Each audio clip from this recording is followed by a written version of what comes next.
Hello नमस्कार, मी सुप्रिया आणखी एका नवीन ब्लॉगमध्ये आपलं मनापासून स्वागत करते। तुम्हाला आजचा दिवस सुखाचा, आनंदी आणि आरोग्यदायी जावो। तुम्ही जी काही स्वप्न पाहिली असतील ती सगळी स्वप्न तुमची पूर्ण होत।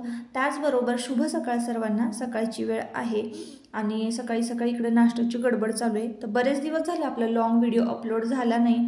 तर ताईंनो शॉर्ट व्हिडिओ की नाही मी अगदी रोज म्हणजे रोज बरोबर सकाळी 12:30 वाजता आपला शॉर्ट व्हिडिओ जो आहे तो अपलोड होत आहे। पण लॉंग व्हिडिओला ना थोडा वेळ लागतो। शॉर्ट व्हिडिओ कसं एडिटिंग पटकन होतं आणि अपलोडही पटकन होतो। त्याच तुलनेत बघायला गेलं ना तर लॉंग व्हिडिओला ना खूप एडिटिंगला वेळ लागतो आणि एडिटिंगलाच फक्त वेळ लागतो आहे, कारण इतर कामं सुद्धा मॅनेज करायचे असतात। म्हणून आपला लॉंग व्हिडिओ जो आहे ना तो रोजच्या रोज येत नाही। तर मलाही असं वाटतं की रोज रोज तेच रुटीन तुमच्याबरोबर शेअर म्हणजे करण्यापेक्षा वेगळं काहीतरी जर म्हणजे माहिती पूर्ण तुमच्याबरोबर मला काही शेअर करायचं असेल ना तर मी लॉंग व्हिडिओ तुमच्याबरोबर शेअर करत जाणार आहे। तसं तर तुम्हाला माझं रुटीन बघायला आवडतंच, पण तरीसुद्धा अगदी म्हणजे असं वेगळं काय असेल तुमच्याबरोबर शेअर करण्यासारखं किंवा तुम्हाला काहीतरी सांगायचं असेल, तुमच्या काही फायद्याचं असेल तरच मी तुमच्याबरोबर ना आता इथून पुढं लॉंग व्हिडिओ शेअर करणार आहे। नाहीतर मग सकाळी 12:30 वाजता न चुकता शॉर्ट व्हिडिओ आपले रोज अपलोड होणार आहेत आणि लॉंग व्हिडिओ पण जास्तीत जास्त शेअर करण्याचा मी इथून पुढे प्रयत्न करणार आहे। तर असो, आज आहे देव उठणी एकादशी आणि आज की नाही चातुर्मासाची समाप्ती होते आणि इथून पुढं शुभ कार्यांना सुरुवात होते। मग लग्न, मुंज, गृहप्रवेश, बारशी या सगळ्या मुहूर्तांना सुरुवात होते आणि लग्नाची तर तुळशीचं लग्न झालं की लग्नाच्या तिथी, लग्नाच्या मुहूर्तांना सुरुवात होते। तर असो, आता हा जो व्लॉग आहे ना म्हणजे महत्त्वपूर्णच आहे। तुम्ही शेवटपर्यंत पाहिलात तर बऱ्याच साऱ्या गोष्टी तुम्हाला कळणार आहेत आजच्या व्हिडिओमधून। तर नाहीनो आता बघा, यूट्यूबवर जो कोणी व्यक्ती म्हणजे कोणीही असू दे यूट्यूबवर काम करत आहे, तर काम करता करताना छोटा मोठा बिझनेस चालवत आहेत। तर साड्यांचा असू देत किंवा इतर खाद्यपदार्थांचा असू देत किंवा इतर कुठल्याही गोष्टीच्या, ज्वेलरीचा म्हणा किंवा काही ना काहीतरी माणूस कुठल्या ना कुठल्या गोष्टीची विक्री करत आहे। तर जसं की आता बघा, माझे पण 5000 सबस्क्रायबर पूर्ण झालेले आहेत। पण कसं असतं ना की यूट्यूबमध्ये आपण जेवढं कष्ट करतो की नाही त्या कष्टाच्या मानाने की नाही त्याचं पेमेंट खूप कमी प्रमाणामध्ये मिळतं बरं का। म्हणजे मला तरी पर्सनली असं वाटतं की आपण जितकं कष्ट करतो ना त्या कष्टाच्या तुलनेत ना पेमेंट खूप कमी येतं। म्हणूनच मी घर बसल्या छोटासा बिझनेस करायचा ठरवलेला आहे, अगदी घरगुती बिझनेस। तर तुम्हाला ज्वेलरी असू द्या किंवा काही खाद्यपदार्थ असू द्यात, म्हणजे जसं की कुरवडी, आता कुरवडी माझ्याकडे बेस्ट क्वालिटीची मिळते। तुमच्यापर्यंत माझ्याकडून ज्या काही वस्तू पोहोचणार आहेत त्या अगदी बेस्टच असणार आहेत बरं का। आमच्याकडे एक आजीबाई आहेत शेजारी, त्या कुरवडी करतात। 350 रुपये किलोनी त्या कुरवडे विकतात बरं का। इथं एका किलोमध्ये ना 100 कुरवड्या येतात, पण एवढी भारी त्यांची कुरवडी असते ना, इतकी छान फुलते आणि चवीला तर जबरदस्त लागते। ज्या कोणाला घ्यायची असेल त्यांना मी व्हॉट्सअप नंबर देते आणि डिस्क्रिप्शनमध्ये माझा व्हॉट्सअप नंबर दिलेला आहे, त्यावर तुम्ही मेसेज करू शकता की तुम्हाला काय पाहिजे। इथून पुढे ना मी साड्यासुद्धा विक्री करणार आहे, काही खाद्यपदार्थ विक्री करणार आहे, काही ज्वेलरी विक्री करणार आहे आणि अगदी मी जे देणार आहे तुम्हाला अगदी कमी मार्जिन मला स्वतःला ठेवून तुमच्यापर्यंत चांगल्या क्वालिटीचं कसं पोहोचेल किंवा तुम्हाला ते स्वस्तात कसं मिळेल या सगळ्याचा मी प्रयत्न करणार आहे। तर ताईंनो, तुम्हाला अगदी प्युअर हळद जर पाहिजे असेल ना तर आपल्याकडे अवेलेबल आहे बरं का। आमच्याकडे हळदीचं पीक घेतलं जातं आणि हळद तुम्हाला माहिती आहे इकडे जास्त प्रमाणात पिकल्यामुळं मी अगदी ओरिजिनल हळद पावडर तुमच्यापर्यंत पोहोचवू शकते, जी की मी दरवर्षी करून आणते, करून ठेवलेली असते आमच्याकडे। तुम्हाला जर हवी असेल तर त्याचे रेट पण मी तुम्हाला सांगेन। खाली व्हॉट्सअप क्रमांक दिलेला आहे डिस्क्रिप्शनमध्ये, त्यावर तुम्ही जाऊन चौकशी करू शकता की तुम्हाला काय पाहिजे, कुरवडी पाहिजे, हळद पाहिजे, बाकीच्या सगळ्या गोष्टी बरं का। आणि हळद पण आपल्याकडे अगदी ओरिजिनल मिळेल आणि तुमच्यापर्यंत पोहोचवण्याचा मी प्रयत्न करणार आहे। जितक्या जितक्या चांगल्या आणि प्युअर गोष्टी तुमच्यापर्यंत मला पोहोचवता येईल तितक्या मी प्युअर गोष्टी पोहोचवणार आहेत. असो तर ह्या सगळ्या गोष्टी मला क्लिअर करायच्या होत्या आजच्या व्हिडिओमध्ये. आणि जर समजा मी साड्या माझ्या चॉईसच्या जर ठेवल्या, पैठणी म्हणा किंवा इतर काही माझ्या चॉईसच्या जर ठेवल्या, तर त्या तुम्हाला आवडतील का कमेंट करून नक्की सांगा. त्याचबरोबर मी चांगल्या क्वालिटीचे गाऊन आणि चांगल्या क्वालिटीचे परकर अगदी स्वस्तात मस्त रेटमध्ये तुमच्यापर्यंत पोहोचवणार आहे. त्याचे सुद्धा व्हिडिओ लवकरच अपलोड होईल. पण फक्त मला ना यावर असं वाटतंय की कमेंट्स जास्तीत जास्त यायला पाहिजे. जर आल्या ना तर नक्कीच मी हा सगळा माल भरेन आणि तुमच्यापर्यंत त्याचे व्हिडिओ लवकरच पोहोचतील. तर आज आहे तुळशीचं लग्न. सकाळी नाश्त्याला केली होती इडली. तर एवढंच पीठ राहिले, एवढंच राहिले. पीठ सगळ्यांनी खाऊन टाकली, इडली राहिलीच नाही. तर एकही राहिली नाही, तुम्हाला दाखवायला सुद्धा राहिली नाही. इतकी मस्त टेस्टी झाली होती. आता थोडंसं पीठ राहिलं होतं ना, त्याची तर काही इडली होणार नव्हती. मग म्हटलं काय करावं, तर मग आप्प्याचं भांडं ठेवलं आणि शेवटी मग असे आप्पे केले. आता हेच आप्पे ना सांबारात बुडवून खायचे. तर असं झाले. आज ना तुमच्या बरोबर मी बऱ्याच साऱ्या रेसिपी शेअर करणार आहे, पण नक्की काय काय करणार आहे हे अजून ठरलं नाही. तर ब्लॉग कंटिन्यू करा. गोडाच्याच रेसिपी असणार आहे, कारण संध्याकाळी आहे तुळशीचं लग्न. आता की नाही गॅसचं पूजन झालं आणि अजून आज ना देव उजळवायचे. तर देव उजळवून देवपूजा होईल आणि मग संध्याकाळी तुळशीचं लग्न होईल. पंक्तीला कुठला बेत ठरणार आहे हे पण ठरायचं आहे अजून. तर काय करायचं आता संध्याकाळची थाळी ते पण ठरवूया. ब्लॉग कंटिन्यू करा. तर आज ना इडली केली होती आणि इतकी मस्त टेस्टी झाली होती ना तुमच्याबरोबर. आता इडली कशी म्हणजे भिजत घालायचं, कसं इडलीचं पीठ आंबवायचं, फुगवायचं, तर हे सगळं मी एखाद्या व्लॉगमध्ये ना सविस्तर स्टेप बाय स्टेप व्यवस्थित शेअर करेन. म्हणजे काही रेसिपीज तुम्हाला पण कळतील, कारण काही रेसिपीज ना तुम्हाला आवडतात माझ्या बरं का. तर तसंच मी इडली सांबारची रेसिपीसुद्धा लवकरच तुमच्याबरोबर शेअर करेन. फक्त तितकासा मला वेळ मिळायला हवा. आता इडलीचं पीठ अजिबातच माझ्यासाठी राहिलं नव्हतं आणि त्याचीच मी इडली करून खरं खाल्ली असते बरं का. इडली घालायचंच मला कंटाळा आला होता आणि वेगळं काहीतरी म्हणून मी आप्प्याचं भांडं ठेवलं आणि लगेचच मग गरम आप्पे करून खाल्ले. खूप छान झाले होते. आणि आता इथं दुपारचा वेळ आहे ना, तर दुपारच्या वेळेमध्ये ना मी इकडे चौरंगाचं मी आसन तयार करते. आता हे सुद्धा मी तुम्हाला सांगते की चौरंगाचं आसन जर तुम्हाला माझ्याकडून पाहिजे असेल तर तरीसुद्धा तुम्ही व्हॉट्सअप क्रमांकावर मला तसा मेसेज करा. तर महालक्ष्मीचं वस्त्र, दाराचं तोरण आणि चौरंगाचं आसन असं मी कॉम्बो ठेवलेला आहे. त्याची प्राईज मी नंतर तुम्हाला सांगणार आहे, कारण मला सगळ्या गोष्टींची ना चौकशी केली नाही आहे. पण तुम्हाला मी एक डेमो दाखवते. त्या पद्धतीनं मी ना चौरंगाचं आसन तयार केलेलं आहे बघा. ह्या अशा पद्धतीनं आपलं चौरंगाचं आसन तयार होणार आहे. ज्या कोणाला पाहिजे आहे हा कॉम्बो पाहिजे आहे, दाराचं तोरण, महालक्ष्मीचं वस्त्र, चंद्रकोर पैठणीचं वस्त्र आहे महालक्ष्मीचं, ते मी तुम्हाला नेक्स्ट ब्लॉगमध्ये दाखवेन किंवा शॉर्ट ब्लॉगमध्ये दाखवेन.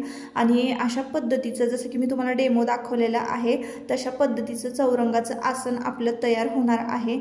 जर कोणाला हवं असेल तर त्यांनी व्हॉट्सअप क्रमांकावर ना चौकशी करायची आहे, एन्क्वायरी करायची आहे. त्याच्या डिटेल्स तुम्हाला दिल्या जातील आणि कॉम्बोची प्राईससुद्धा तुम्हाला सांगितली जाईल. तर दुपारचा वेळ ना इथं मी लगेचच वस्त्र शिवायला बसलेले आहे आणि म्हटलं आता चला थोडासा वेळ मिळाला आहे ना, तर ह्या वेळामध्ये हे काम करून घेऊया. कारण कधी कधी ब्लाऊजचं कटिंग असतं, साड्यासुद्धा पिको फॉलला असतात ना, तर मग वेळ नाही मिळत. आणि आजी बाबा की नाही मार्केटमध्ये गेले होते त्यांची शुगर चेक करण्यासाठी ना, तर येताना त्यांनी भाजीपाला घेऊन आले होते. आता तुम्हाला तर माहिती आहे सध्या की सासूबाईंची तब्येत बरी नाही आहे, त्यामुळं भाजीपाला वगैरे आणला ना की मग मला हातातली कामं ठेवून पहिला तो निवडावा लागतो, नाहीतर मग त्यांच्या एकट्यावरच परत लोड नको यायला असं वाटतं मला. म्हणून या सगळ्या गोष्टी करायला मला थोडासा वेळ नाही मिळत. तर असो तरीसुद्धा त्यातून मी खूप साऱ्या गोष्टी करायचा प्रयत्न करते. आणि कसं असतं ना, एका बाईला घरी बसून की नाही सगळं काही करायचं असतं, आपल्या संसाराला हातभार लावायचा असतो. आणि सगळ्याच लेडीज आता आजकाल आपापल्या संसाराला आपापल्या परीनं हातभार लावण्याचा प्रयत्न करत आहेत. तर त्याच पद्धतीने एक छोटंसं माझंसुद्धा स्वप्न होतं की आपलं पण यूट्यूब चॅनल असावं, आपल्यालासुद्धा 4 लोक ओळखावीत, ह्या सगळ्या गोष्टी. पण हा प्रवास इतका अवघड आहे ना की काही सांगू शकत नाही बरं का ताईंनो. एवढं सगळं मॅनेज करताना आहे ना की खूप म्हणजे खूपच कसरत होते बरं का. आता सासूबाईंनी ना शुगर चेक करून त्या आल्या, पण त्यांची थोडी जरा शुगर जास्त दाखवत होती.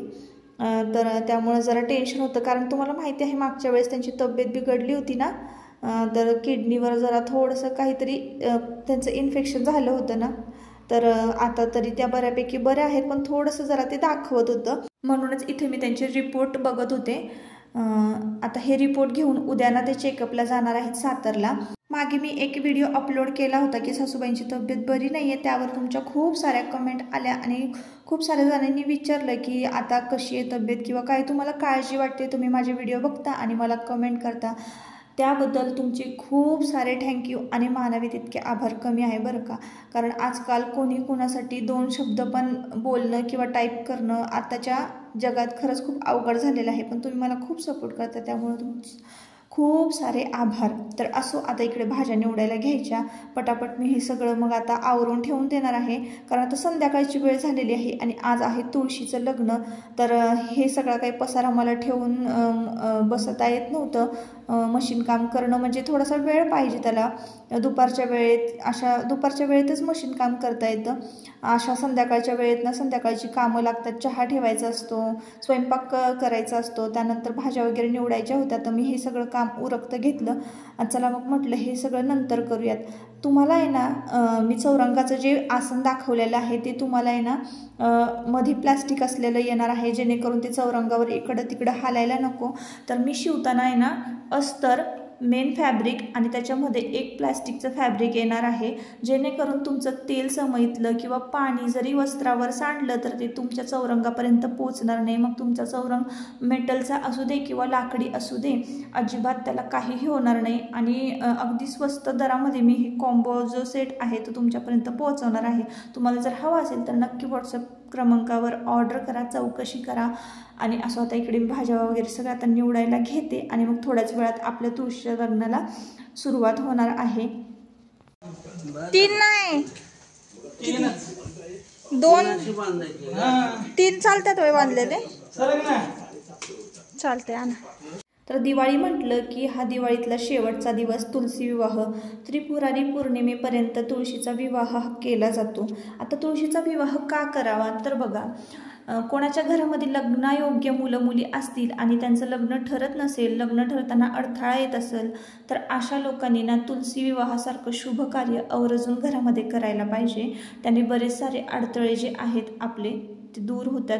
आणि हे शुभ कार्य जे आहे ना ते वर्षातनं एकदा व्हायला पाहिजे. जसं की आपण दर पौर्णिमेला कोणी ना सत्यनारायणाची पूजा करतं, तर आम्ही तर वर्षातनं एकदा श्रावणामध्ये सत्यनारायणाची पूजा घालतो. आणि दरवर्षी तुळशीच्या लग्नासारखं शुभ कार्य अगदी छोटंसं का असे ना गाजावाजा करून साजरी करतो, तुळशीचं लग्न लावतो. तर हे जे हिंदू धर्मातले सणवार जे आहेत ना त्या मागचं तथ्य म्हणा, शास्त्र म्हणा, हे सगळं आपल्या फायद्यासाठी असतं. आणि घरामध्ये काय होतं ना पॉझिटिव्ह वाईब्स निर्माण होतात, एक वेगळं वातावरण तयार होतं. यासाठी सणवार आणि उपवास तापास म्हणा किंवा ह्या सगळ्या गोष्टी, श्रावण महिना मार्गशीर्ष महिना ह्यासाठीच असतो की वर्षातले सगळे दिवस सारखे जाऊ नये आणि माणसाने ना निराश होऊ नये, सतत हसत राहावं, ह्या सगळ्या गोष्टींसाठी असतात. म्हणून वेळात वेळ काढून आपल्याला हे सण समारंभ जे आहेत ते साजरे करायचे असतात. अगदी थोडक्या आणि साध्या शब्दामध्ये मी तुम्हाला सांगितलं. त्यामुळे आवर्जून तुळशीचं तुमच्याकडे छोटंसं रोप जर असेल ना तर तुम्ही नक्की तुळशी विवाह करा.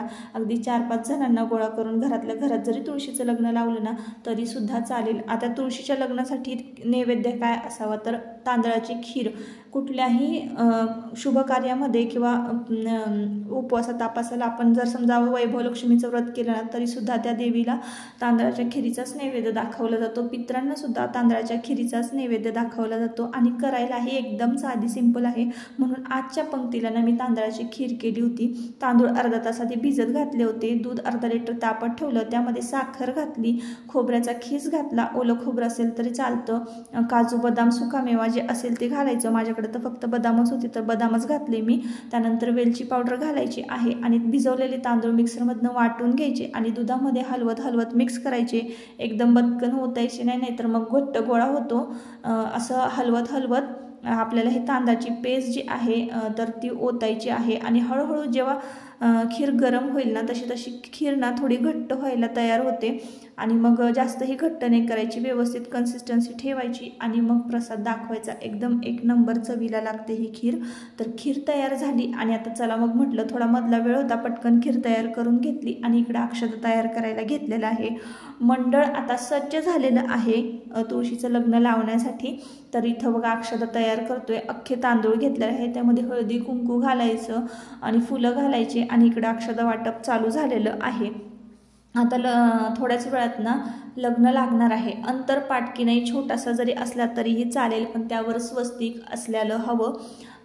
आणि म्हणजे तुम्ही कुठलंही कापड घ्या, पण त्यावर स्वस्तिक असायला पाहिजे, असा अंतरपाट असायला पाहिजे. तर हा रुमाल होता, तर रुमाल घेतला मी. मंगलम शुभमंगल सावधान, सदा मंगलम शुभमंगल सावधान. सीताराम पती दिसेच्या जगती, चंद्रा प्रति रोहिणी सावित्री. पती सत्यवान जणुकी, नारायणा लक्ष्मी. गाली उटी वाजंत्रे, बहुगल बलान करणे. भूया सदा मंगलम शुभमंगल सावधान.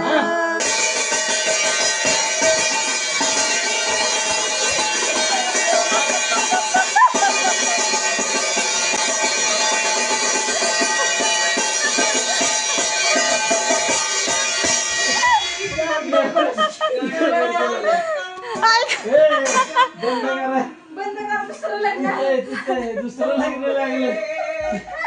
बंद करा.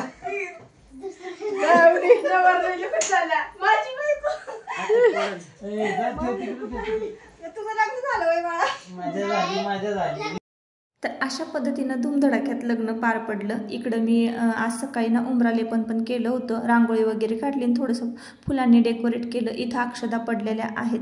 तर घरामध्ये ना शुभ कार्य झाले की छान अशा अक्षदन फुलांच्या पाकळ्या पडल्याने एक मस्त सुगंध निर्माण झालेला होता बरं का. इतकं भारी वाटत होतं ना, म्हणून आवर्जून तुम्ही सुद्धा तुळशीचं लग्न करा. तुळशीच्या जास्त काही डेकोरेट करता आलं नाही तर 4 बोटं ओढायची कुंडीवर आपली हळदी कुंकाची आणि वस्त्र म्हणजे ओटी वगैरे भरायची, चिंचा बोरं आवळं हे सगळं ठेवायचं. मी अगदी साध्या पद्धतीनं पूजा मांडलेली आहे, तुम्ही बघत असाल, पण केलं बरं का. आणि मग खूप मजा आली बरं का. पोरं पण खूप खुश झाली माझी. आणि मग इकडे तांदळाची खीर केली होती आणि मग त्यानंतर मेथीची भाजी, चपाती, मसाले भात असं होतं. आणि कन्सिस्टन्सी तुम्ही बघत असाल खिरीची. तर अशा पद्धतीनं होता आजचा व्लॉग आणि अशा पद्धतीने लग्न पार पडलं. चला तर मग आजच्या व्हिडिओचा इथंच शेवट करते. परत पुन्हा भेटूया नवीन एका ब्लॉगमध्ये. तोपर्यंत स्वतःची काळजी घ्या, मजेत राहा. आणि खरं सांगू का, खीर खूप मस्त झाली होती. तर अशा पद्धतीनं कधीतरी तुम्ही खीर करून बघा. चला बाय बाय.